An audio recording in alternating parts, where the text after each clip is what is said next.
did y'all talk about Will's apology? Like he just just now posted. No. Is it Chris? Someone in the chat said it, but we didn't see it. Okay, so he posted. He apologized to Chris. Yes, this was directed to Chris. So is it on Instagram? That's fine, huh? Is it on Instagram? It's on his Instagram. What happened? Uncle Denny made him do it? No, just to sum it up, he just said violence ain't cool. I apologize to Chris. Yada yada yada. There you go. There it is, right there. So at least if anybody was in doubt, Will Smith even acknowledges that he was wrong in this case. Okay, let me read it because I ain't violence in all of its forms is poisonous and destructive. My behavior last night's Academy Awards was unacceptable and inexcusable. Jokes at my expense are a part of the job, but a joke about Jada's medical condition was too much for me to bear, and I reacted emotionally. I would like to publicly apologize to you, Chris. I was out of line and I was wrong. I'm embarrassed, and my actions were not indicative of the man I want to be. There's no place for violence in a world of love and kindness. I would also like to apologize to the Academy, the producers of the show, all the attendees, and everyone watching around the world. I would like to apologize to the Williams family and my King Richard family. I deeply regret that my behavior has stained what has been an otherwise gorgeous journey for us all. I am a work in progress. Sincerely, Will.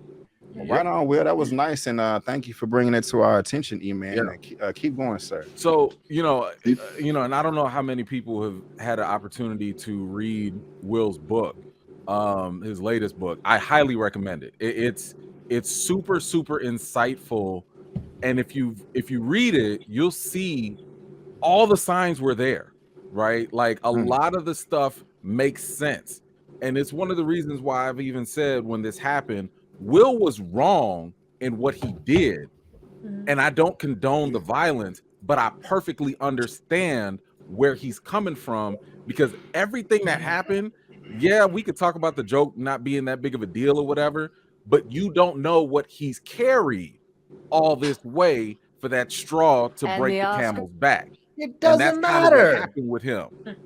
Like basically when he saw, because everybody was talking about how he was laughing at first and then looked at Jada, and then all of a sudden it got serious.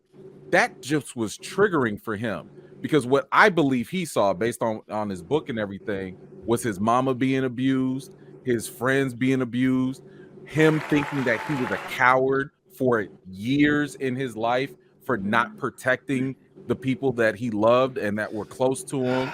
And like all that stuff for him psychologically probably just came to a boiling point, because we have to think about the fact that this was an extraordinary situation.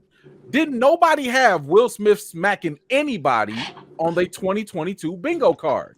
Like Vegas did not have that on the bets. It just was not happening. So this was clearly something out of pocket for Will. And, it's just one of those things where it's kind of like he reached a point that, nobody could have seen that coming. And I really hope everybody or anybody can really drop this story of this being staged. I don't know why people keep saying this. Yeah. If anybody's holding on to this, like literally, I'm trying to help y'all. It's real. He hit him. This is not WWE. It was not fake. It was not staged. They can still take advantage of this though, because I fully expect the Red Table Talk to happen, and that's gonna have even higher ratings than the damn Oscars too. But yeah, this was a messy situation. It sucks. I don't know if y'all talked about it or not, but it's I know the Oscars too black thing started to trend as well. This is wow. I've compared this to the Janet Jackson Nipplegate situation with the Super Bowl, because they invited y'all in, they gave y'all the nominations and the awards, and they let y'all produce it and acted a damn fool. This is what happens. Y'all turned it to the Source Awards. I personally don't care about that narrative at all. I'm just saying, I would not be surprised if the next Oscars is the whitest, safest, looking thing that you've ever seen. That's all I'm saying. And we're gonna have to That's too much. accept BET awards. Brandon, and no, that goes into what Larry said earlier about I don't like people making it the narrative that Will Smith is like the face of blackness. Like if you've messed it up for everybody. Right. Like Thank you. that's another reason why we're getting the reaction that we got from him for so many years. It's been placed upon his shoulders to maintain this, he's the funny guy, he's calm, he's cool, he's collected. He has been that for decades, and he slips up one time, even though it was wrong. Like you can't negate like what he has going on mentally. I think personally he just needs to take a sabbatical from everything and just relax. Like you can't put everything on his back and just say, well, see now they're not gonna let us in no more. God damn it, Will, like you messed it up for all the black people. That's why he's acting like this. He's been, happen to have this facade, whether it's him as a man, his marriage, like he has to been this, this picture of perfection and black love for years. And now that he's not that, and it's kind of chipping away at him and his career, Larry, they got 2 years. Like, it's just sad that like, I can't even mess up. I can't even mess up. And when I can't mess up, I mess up in the worst way and slap the shit out of somebody that I probably had a relationship with in Hollywood for years. Like, give that man some room. Thank you, Brandon, for the super chat. Thank you, Brandon. I appreciate it. Thank you. Go ahead. I just wanted to say, all of that is true, and I totally agree with you. But we also are living in America. Yeah. So when we sit here and talk about like everything is on Will, it's not that just we put that on him.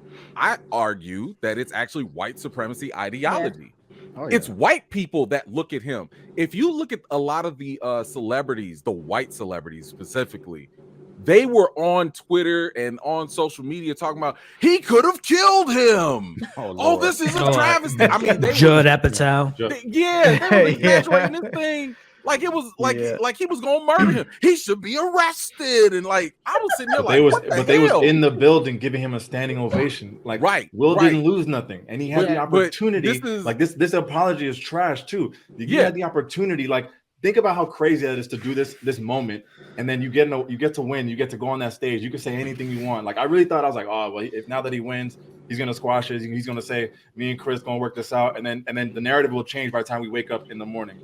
But he does not. He chooses to thank the Academy, and to thank and to apologize to the Academy and apologize to the nominees, to please the white people, to keep you to come back. Hey, so I can come back next year. I apologize so I can come back next year. That's the exact words.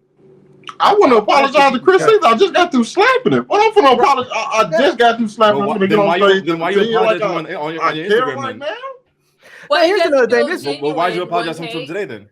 Because of emotions. Y'all are using logic in hindsight. When people are in their emotions, they don't think straight. He was not about to sit here and undo the emotional win that he had by smacking this dude to protect his wife. That's why his whole speech was about, I wanted to protect those that I love. So every single one of us could be like, you should be apologizing to Chris, but he wasn't in that frame of mind. Afterwards, I'm pretty sure his publicist, his mama, and everybody else was like, yo, you was wrong, bruh. And then he was like, oh, okay, yeah, Chris, my bad. So like, but then what's the point? You don't get you. That's the thing. That's the thing, though. Hold on. Pound the pavement. Thank you for the super chat. We do appreciate it. You're a vet, so thank you. Go ahead, Larry. When you're making tens of millions of dollars for every film you do, you don't get to have public outbursts like that. You don't get to have those types of emotions like that. Those things need to be managed. Because when someone's paying you, they're not. It doesn't matter if that's all it takes is one time. That's all it.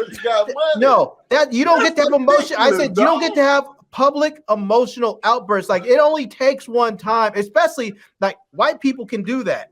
Sometimes that is true. Not all the time. Like, sometimes black people don't get to do that all the time. Entire black community on his back. And he just won't. No one asked him to put the black community on his back. No one asked him to put the black community on his back. He put that. He took on that responsibility. No, he didn't. He decided to have that persona. He decided to have this safe. No. Hold on. He decided to have this safe, white world safe idea of what a black man is that makes him comfortable. He decided to carry that persona. He could have been anything that he wanted to be. Martin Lawrence decided, I don't want to be that. I'm going to act a fool. Jamie Foxx decided he wanted to. That's what Chris Rock did. Out there. I would put that label on Chris Rock. He decided that he wanted to carry that.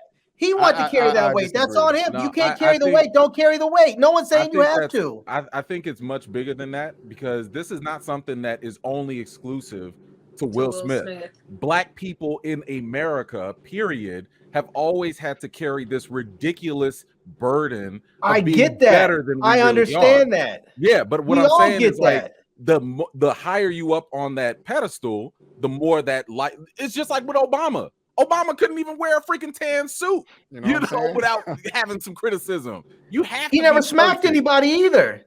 You know all the people that talked about his wife, people that superimposed her face on gorillas and everything else. You didn't see him run up on some Republican and smack the shit out of him. Was they in front of him though? Were they in front of him? Yes, I mean, he was giving a State of the Union speech, and a Republican yelled out, "You lie!" Insulted the man to his face on the floor of the House. He said, "You lie." Well, hold on, Larry. Would you have been mad at Obama? Would you have been mad at Obama for calling his wife a monkey though? If he slapped him, because I wouldn't. I would have been like, "Hell, the F yeah." Hell yes, I would have been mad, because I would have said, what you do is you tell Secret Service, go pick that man up and take him to the White House, and we're gonna go ahead and work this out on the back lawn of the White House on the basketball court. Well, that's what you do. You go tune his ass up in private. Delivered to faces. You tune his ass up in private. When you are someone like that, you are no longer representing yourself or your family. You are representing all of us and all of our families, and that is the way it is, whether you like it or not.